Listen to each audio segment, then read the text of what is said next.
Hello दोस्तों, आप सभी को नमस्कार। कैसे हैं आप सब? आई होप आप सब लोग अच्छे होंगे। तो आज की क्लास में मैं कुछ नया लेकर आया हूं जो कि 2.4 से क्वेश्चन है। क्वेश्चन नंबर 6, 7, 8, 9 और 10 पूरा का पूरा आज की क्लास में वीडियो के लास्ट तक में सब कुछ बताने वाला हूं और अच्छे अच्छे कंसेप्ट भी सिखाने वाला हूं। आज के क्वेश्चन में कुछ नए कंसेप्ट आपको सीखने मिलेंगे, जैसा कि प्रॉफिट लॉस से रिलेटेड मिलेगा सीखने को, एज से रिलेटेड सीखने को मिलेगा, और ज्योमेट्री जो आप पढ़ते हो रेक्टेंगल से रिलेटिव आपको सीखने को मिलेगा।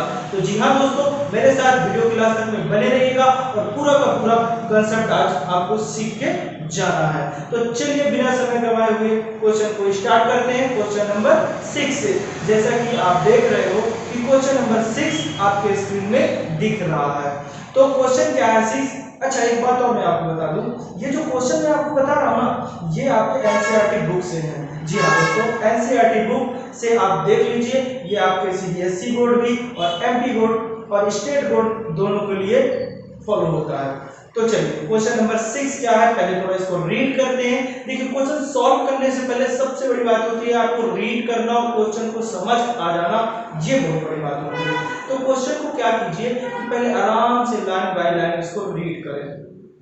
अगर क्वेश्चन आपको समझ में आ जाएगा तो कंसेप्ट क्लियर हो रहता है, तो आपको सॉल्व करने में प्रॉब्लम नहीं होती। आज की क्लास में मैं यही सब बताने वाला हूं। क्वेश्चन को रीड कैसे करते हैं, उसको गिवन कैसे डेटा लिखते हैं और देन उसको सॉल्व कैसे करते हैं।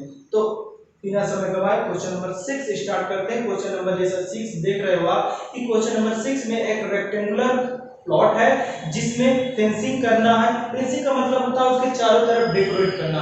मतलब मैं अगर बताऊं कि क्वेश्चन में क्या कह रहा है कि एक रेक्टेंगुलर प्लॉट है, ये रेक्टेंगुलर प्लॉट है, तो रेक्टेंगुलर प्लॉट में एक लेंथ होता है, एक विड्थ होता है और इसके चारों तरफ फेंसिंग करनी है। तो चारों तरफ फेंसिंग का मतलब जो फेंसिंग की जो लेंथ होगी वो रेक्टेंगल के पेरीमीटर के बराबर होगी। चलिए, इससे पहले मैं थोड़ा सा गिवन डेटा लिख देता हूं, फिर आपको समझाता हूं।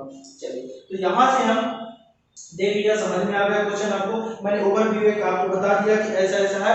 फेंसिंग की जो कॉस्ट है वो 100 रुपए पर मीटर है, लेकिन जो विलेज वाले हैं, विलेज पंचायत ने टोटल कॉस्ट कुछ दिया है, कितना दिया है वो सारी बातें मैं भी लिख दूंगा। ठीक है, तो फिर पूछ रहा है कि इसकी जो प्लॉट है इसकी डायमेंशनल बताना। डायमेंशन मतलब एल एंड बी बताना, मतलब लेंथ एंड विड्थ बताना। तो इसका कुछ रेशियो दिया हुआ।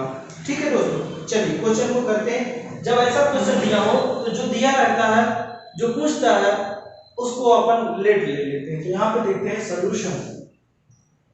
तो सॉल्यूशन में देखा आपने तो क्या लिखोगे, let the length and width, the length and width length and width of the rectangular plot. अब इसको थोड़ा मैं रफ कर दे रहा हूं। Of the rectangular plot. अच्छा, रेक्टेंगुलर प्लॉट, ठीक है। बी क्या हो जाएगा? अच्छा, इसका ध्यान देना, इसका जो रेशियो दिया वो 11:4 दिया है। कितना दिया? 11:4। तो मैं क्या करूंगा कि यहाँ पे मैं तो मान लूंगा कि एक है आपका 11x और दूसरा एंड क्या हो जाएगा आपका 4x। अब यहाँ पे लिख देना रिस्पेक्टिवली। सर इसका मतलब क्या होता है रिस्पेक्टिवली का मतलब, ये जो दिया गया है ये आपका दे दिया गया लेंथ, क्या है आपका लेंथ, और ये जो आपका दे दिया गया है ये है आपका विड्थ। अब क्वेश्चन में ये आता है कि पेरीमीटर ऑफ प्लॉट क्या होगा, पेरीमीटर ऑफ द प्लॉट। तो therefore perimeter of the plot, देखो अब क्या कर रहा है कि इसको जो प्लॉटिंग किए थे, प्लॉट था उसकी फेंसिंग कर रहे थे, जो टोटल कॉस्ट लगी और 1 मीटर की कॉस्ट, टोटल कॉस्ट और 1 मीटर की कॉस्ट, टोटल कॉस्ट में से अगर 1 मीटर की कॉस्ट को हटा दिया जाए, डिवाइड कर दिया जाए, तो क्या निकल जाएगा? पेरीमीटर निकल जाएगा, उसके चारों तरफ की बाउंड्री निकल जाएगी। तो आप क्या करेंगे कि यहाँ पर लिखेंगे टोटल कॉस्ट। टोटल कॉस्ट क्या लगी फेंसिंग करने में, टोटल कॉस्ट अपान में क्या कर दोगे, डिवाइड क्या कर दोगे, कॉस्ट ऑफ 1 मीटर 1 मीटर, मतलब 1 मीटर की कॉस्ट क्या है और टोटल कॉस्ट क्या है। यहाँ से क्या निकल जाएगा आपका पेरीमीटर प्लॉट निकल जाएगा, ठीक है। तो यहाँ से देखोगे 7500 डिवाइडेड बाय 100 रुपए पर मीटर में लग रहा है। तो यहाँ से ये कैंसिल हो जाएगा, तो आपका बच जाएगा 75 इतना मीटर, मतलब पेरीमीटर यहाँ से आपका आ चुका। मतलब ये जो प्लॉट है इसके चारों तरफ की जो लेंथ है वो 750 है। इतना अगर आपको समझ में आ गया है दोस्तों, तो फिर मैं आगे और आपको बताता हूँ। आप अच्छे जानते हो, वी नो दैट क्या जानते हो कि पेरीमीटर ऑफ रेक्टेंगल बराबर क्या होता है। पेरीमीटर ऑफ रेक्टेंगल बराबर होता है 2 लेंथ प्लस विड्थ होता है ना। अब ये जो पेरीमीटर यहाँ भी निकाल लिया आपने, पेरीमीटर यहाँ भी दिया है, तो आप क्या करोगे कि P बराबर क्या हो जाएगा 2, और L की वैल्यू यहाँ से देखो क्या लिखा है 11x प्लस 4x बराबर कितना निकाल लिया आपने पेरीमीटर 750, ठीक है। मीटर जरूर लिखना। तो यहाँ से क्या बन जाएगा आपका पेरीमीटर, यहाँ से हो जाएगा 2 और ये हो जाएगा आपका इनटू में 15x इक्वल टू 750। तो यहाँ से आपका आ जाएगा 13x बराबर 750 और x इक्वल टू क्या आ जाएगा 75 अपान में 30 कैंसिल कर दो, तो यहाँ से आपका आ जाएगा 25। तो यहाँ से एक बात आपको पता चल चुका है कि आपका जो x की वैल्यू आ गई है वो x बराबर कितना आ गया आपका 25 मीटर। उम्मीद करता हूँ इतनी बात आपको समझ में आ गई। जब ये समझ में आ गया तो आप क्या लिख दोगे हेंस। अब आपने लेंथ को कितना माना था 11x और विड्थ को कितना माना था आपने 4x सपोज किया था, तो क्या लिख दोगे hence length of the rectangular code, hence length of the rectangular या रेक्टेंगल प्लॉट लिख लीजिए। रेक्टेंगुलर प्लॉट कितना हो जाएगा 11 इंटू एक्स था तो 25 कर दो तो आ जाएगा आपका 275, ठीक है। मीटर 275 मीटर लिखना नहीं भूलना, मीटर, ठीक है metre. And width of the rectangular plot आपका आ जाएगा 4x दिया था तो 25 इन द सेंस आपका आ जाएगा 100 मीटर ये। तो यही दोस्तों पूछा था।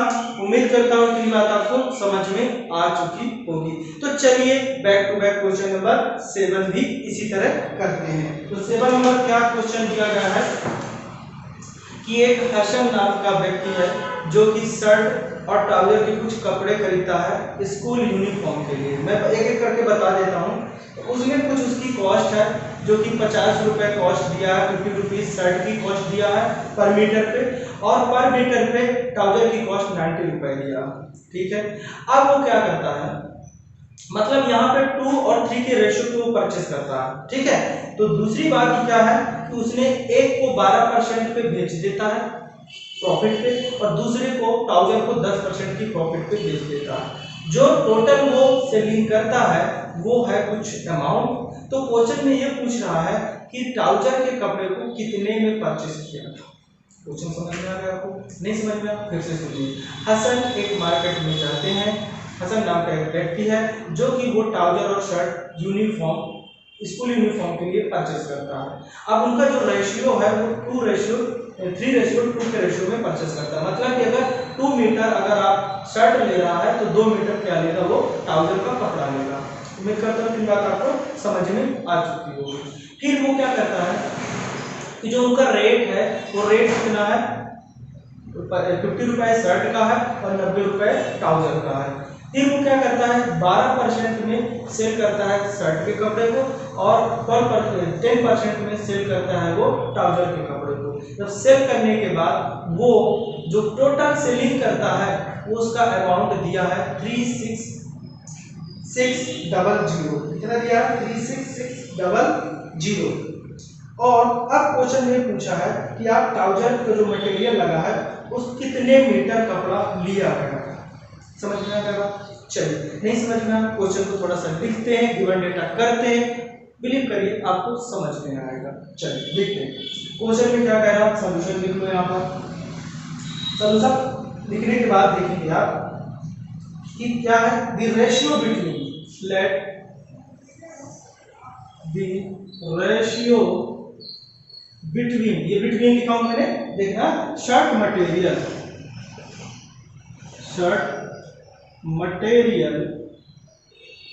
And trouser material shirt material and trouser material B मैं मान लिया 3x रेशियो 2x का रेशियो। ठीक है, क्योंकि क्वेश्चन ऐसा कह रहा है जब उसको 2 मीटर ले 2 ले रहा है तो इसको 3 लेगा। ठीक है, इतना क्लियर हो गया आपका। तो अब टोटल कॉस्ट देख लेते हैं। दी कॉस्ट ऑफ शर्ट मटेरियल, अब देखिए शर्ट मटेरियल की जो कॉस्ट है पर मीटर की वो कितनी है, मैं आपको बता चुका हूँ 50 रुपए। तो कितना हो जाएगा 3x मीटर तो ये दिया हुआ है, और कॉस्ट कितना है 1 मीटर की 50 रुपए, तो मतलब कितना हो जाएगा 150x रुपए हो जाएगा। ठीक है, ये जो कॉस्ट आ गई ये किस में आ गई, रुपए में आ गई। ठीक है, दूसरा चीज इसी तरह आप निकाल लोगे, इसी तरह निकाल। अच्छा, यहाँ से एक चीज और कर लेते हैं, पहले सब कुछ इसका निकाल लेते हैं। तो यहाँ से निकालोगे सेलिंग प्राइस ऑफ सेलिंग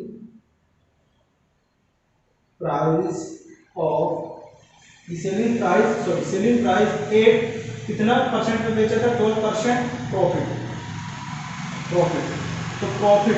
तो सेलिंग प्राइस का फॉर्मूला क्या होता है, प्रॉफिट की, तो होता है इसका formula 100 plus profit percentage divided by 100 और मल्टीप्लाई होता है सीपी।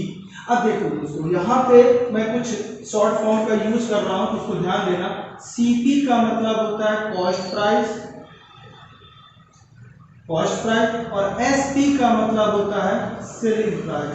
ये बात आप नोट कर लेना, ये होता है आपका फॉर्मूला। मतलब यहाँ पे जो मैंने लगाया है ये एक फॉर्मूला है, इसको बोलते हैं एसपी बराबर फॉर्मूला होता है 100 plus profit percent divided by 100 और मल्टीप्लाई सीपी। ये एक फॉर्मूला होता है।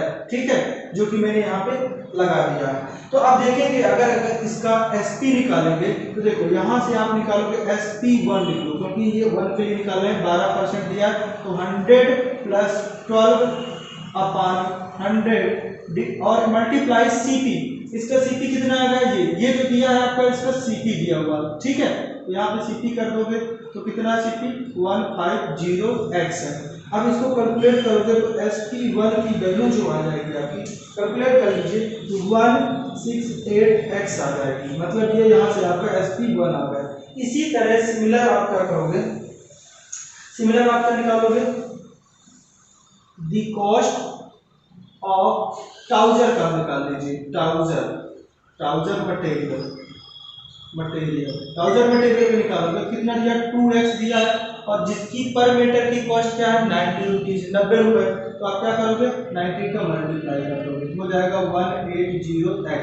अच्छा, तो एक बात समझना, ये जो आ गया है ये क्या आ गया, ये सीपी आ गया, CP2 मान लेना इसको CP1। ये सीपी किसके लिए आ गया, ट्राउजर के लिए आ गया। तो इसी तरह आप क्या निकालोगे, सेलिंग प्राइस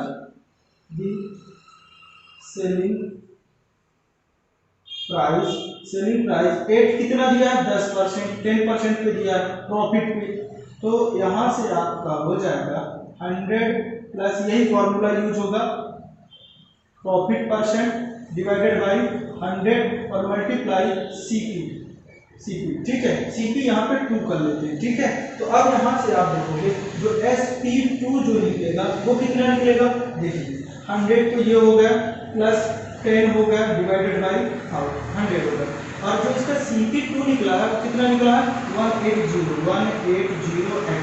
तो यहाँ से इसको कैलकुलेट करोगे दोस्तों तो आपका देखो यहाँ से ये कैंसिल हो जाएगा, यहाँ पर आ जाएगा 110 इंटू 18 डिवाइडेड बाई 10 से ये भी कैंसिल हो जाएगा। अब इन दोनों को जो मल्टीप्लाई कर दोगे तो आपका आ जाएगा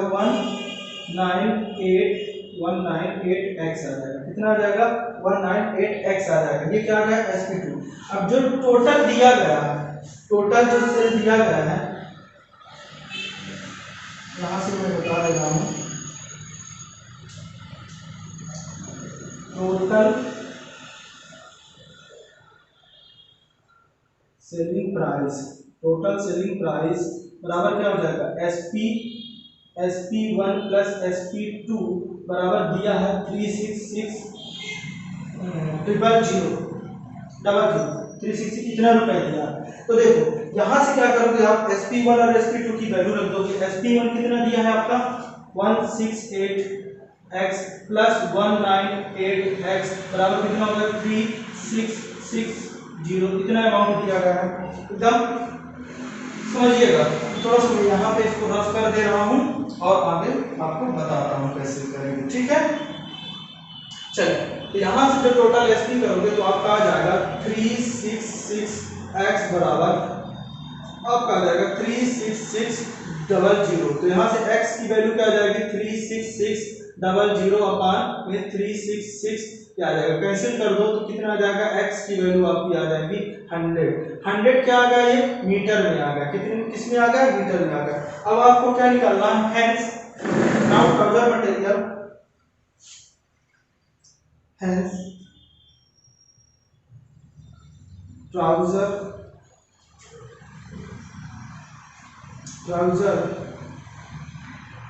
मटेरियल। अब कितना ट्राउजर मटेरियल कितना लिया था मैंने? 2x लिया था। तो 2 इंटू एक्स की वैल्यू कितनी है? 100। तो कितना हो जाएगा आपका?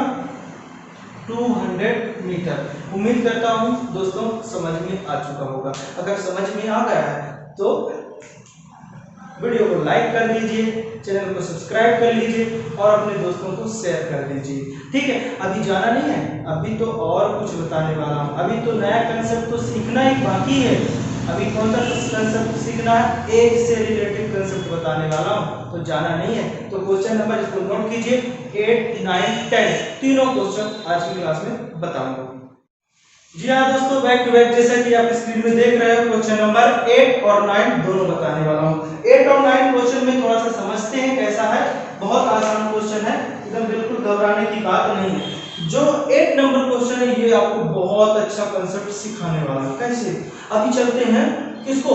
किसी को चराने। क्या? चारा। कैसे? देखो कह रहा है कि जो डियर है, डियर मतलब हिरण समझते हो, तो डियर जो है क्वेश्चन में कह रहा है कि टोटल नंबर ऑफ डियर को बताना है। तो क्वेश्चन में कहता है, कंडीशन क्या कहता है कि कुछ डियर हैं जो कि टोटल डियर है, मतलब तो उन डियर का जो हाफ है वो क्या कर रहे हैं? ग्रेजिंग कर रहे हैं। हाफ का 3/4 क्या कर रहे हैं? उसके चारों तरफ है।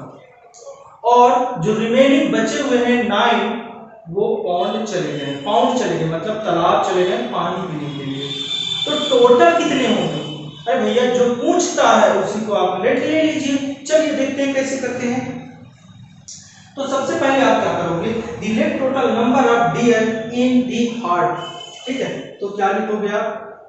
Late the total number of deer in the herd B.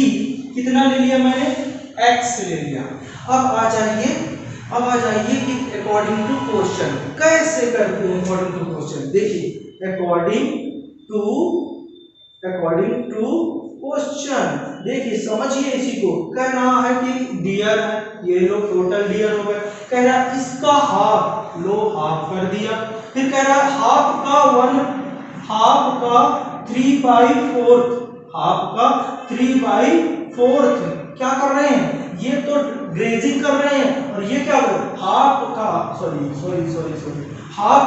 3/4 क्या कर रहे हैं? आस-पास घूम रहे हैं। फिर कह रहा है कुछ बचे हैं, कितने? 9 बचे हैं। और भैया देखो हाफ ये हो गया, हाफ का इतना, और कुछ जो बचे हैं वो 9 है, तो टोटल कितना हो गया? टोटल लिया, समझ गया? हाफ क्या कर रहे हैं, ग्रेजिंग, और हाफ का 3/4 आसपास घूम रहे हैं, और जो बचे 9 है वो तो टोटली तो लिख दिया मैंने। तो अब इसको सॉल्व कर लो, आंसर देखो। यही कांसेप्ट था भैया, यही समझना बहुत इंपॉर्टेंट था, इसी को समझना। ठीक है, तो देखो यहाँ से सबका एलसीएम ले लोगे तो आपका एलसीएम लेने पर कितना आ जाएगा। अच्छा अभी नहीं समझ में आया, पहली बार लिख लो, ये प्लस ये हो जाएगा 3x, ये हो जाएगा आपका 8 और प्लस हो जाएगा 9। अब ले लीजिए आप एलसीएम, तो क्या हो जाएगा आपका 8 हो जाएगा। यहाँ से करोगे तो आपको हो जाएगा 4x और 3x और प्लस 8 9 जा 72।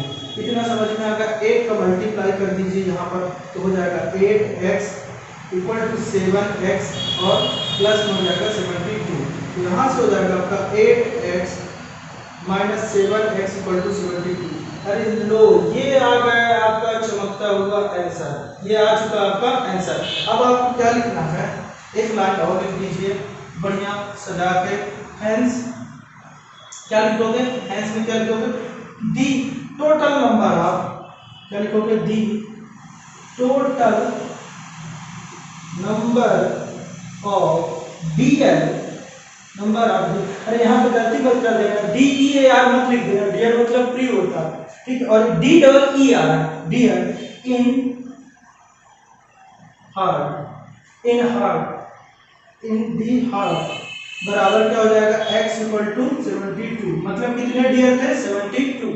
ठीक है, उम्मीद करता हूं कि बात आपको समझ में आ गई होगी। अब चलिए क्वेश्चन नंबर अब जो मैं बताने जा रहा हूं इसमें बहुत मजा आएगा। किसकी बात करूंगा मैं, एक दादाजी की करूंगा और एक पोती की करूंगा। मतलब समझ में आ गया, ग्रैंड डॉटर और ग्रैंड फादर की एज का रिलेशन निकालना है। तो मेरे साथ समझिए पहले क्वेश्चन को। क्वेश्चन में कह रहा है कि एक ग्रैंड डॉटर है जो कि उसके ग्रैंडफादर, हाँ एक ग्रैंड डॉटर है और एक ग्रैंडफादर है। तो ग्रैंडफादर की जो एज है वो डॉटर की एज से 10 टाइम है। कितने टाइम है, 10 टाइम है। ठीक है, फिर क्वेश्चन में कह रहा है कि जो दादाजी की एज है, ग्रैंडफादर की एज है, वो ग्रैंड डॉटर की एज से 54 ज्यादा। बस यहीं से आपको समझना है कि किसकी एज का कंपेयर कर रहा है, डॉटर की एज का कंपेयर कर रहा है। तो सबसे पहले क्या करोगे, लेट, क्या करोगे, let present age of granddaughter D कितना मान लो गया, x ईयर मान लो, x ईयर्स। ठीक है, फिर क्या कह रहा है, देयरफॉर उसकी जो present age, therefore present age of grandfather कितना हो जाएगा, कह रहा डॉटर की एज का 10 टाइम है। तो क्या करोगे, 10 और डॉटर की एज कितनी है, x ईयर हो जाएगा। अब भैया अब बहुत आसान है, देखिए कैसे। क्वेश्चन अकॉर्डिंग टू क्वेश्चन कर लो, अकॉर्डिंग टू क्वेश्चन। क्वेश्चन में क्या कह रहा है कि जो ग्रैंड डॉटर की एज है वो ग्रैंडफादर की जो एज है वो ग्रैंड डॉटर की एज का से 54 ज्यादा। ठीक है, कितना ज्यादा है, 54 ज्यादा।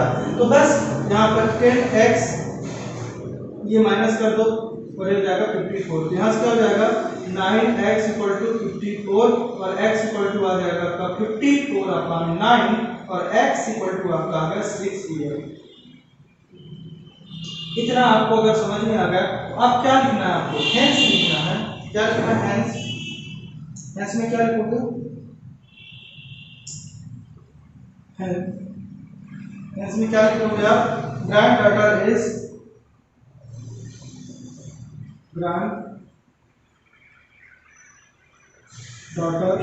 डॉटर्स एज कितना आ गया, 6 ईयर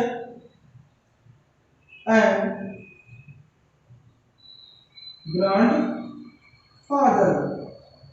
फादर्स एज कितना आ गया, 10 into x in the sense क्या हो जाएगा, बराबर 10 इंटू 6 इन द सेंस आ जाएगा 60 ईयर। उम्मीद करता हूं दोस्तों इतना आपको समझ में आ चुका होगा। और back to back question number अगला भी करवाने वाला हूं, जाना नहीं है। वो बहुत आसान क्वेश्चन है, इसको कॉपी कीजिए, उसको भी मैं बताने वाला हूँ। जी हाँ दोस्तों, back to back question number 10 लेके आ गया।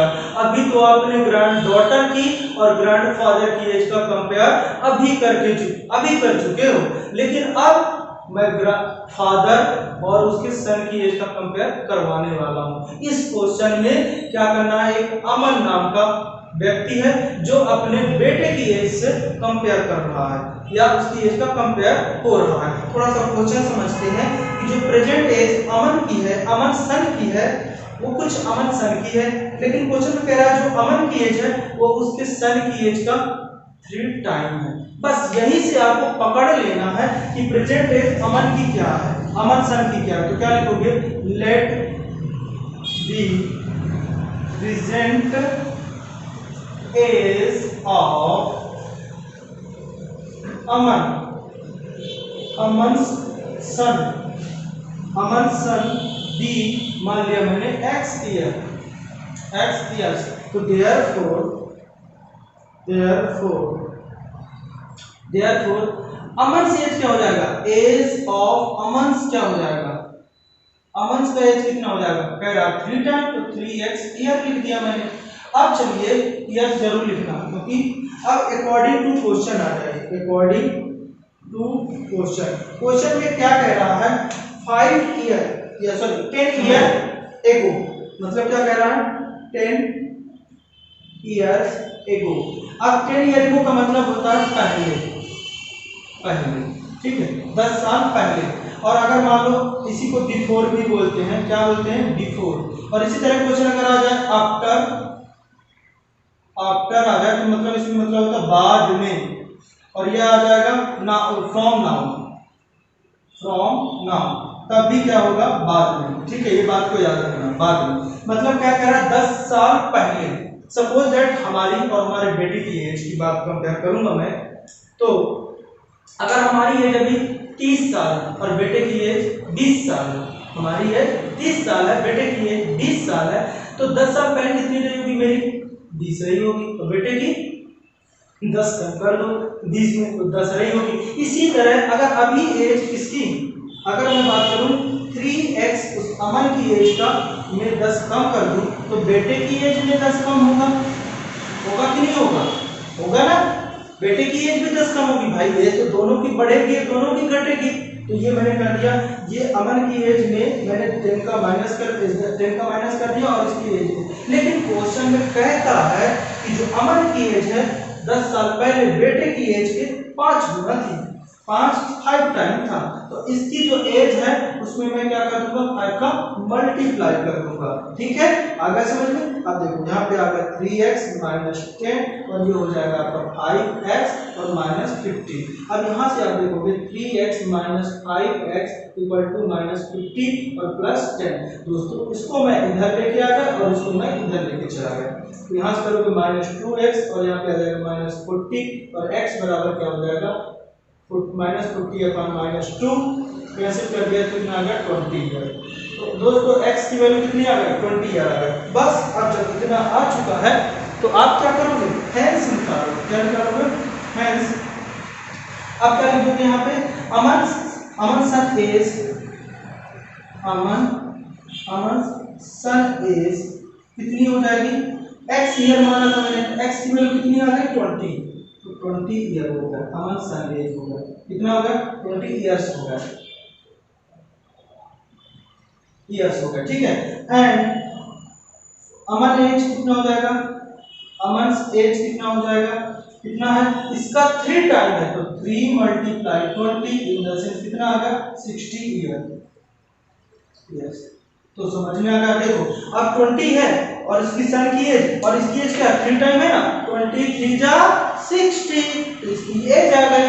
आई होप आज के सवाल में आपको अच्छे से समझ में आया होगा और कंसेप्ट भी बहुत अच्छे लगे होंगे कि एज से रिलेटेड कंसेप्ट बता दिया मैंने, पेरीमीटर से रिलेटेड कंसेप्ट बता दिया, नंबर सिस्टम से रिलेटेड कंसेप्ट बता दिया और एक कंसेप्ट और बताया, प्रॉफिट लॉस वाले से कंसेप्ट मैंने आपको बता दिया है। उम्मीद करता हूँ सारी बातें आज आपकी समझ में आएगी और इससे भी बेहतरीन तरीका मैं अगले पार्ट में लेके आने वाला हूँ 2.5। जी हाँ दोस्तों, अब 2.5 के लिए आप हमारे चैनल का नोटिफिकेशन का बेल आइकन बटन जरूर दबा के रखिएगा, जिससे कि हम जैसे ही वीडियो डालें आप तक तुरंत पहुंच जाए। इसी के साथ आप सभी को मेरा धन्यवाद। मिलते हैं नेक्स्ट वीडियो।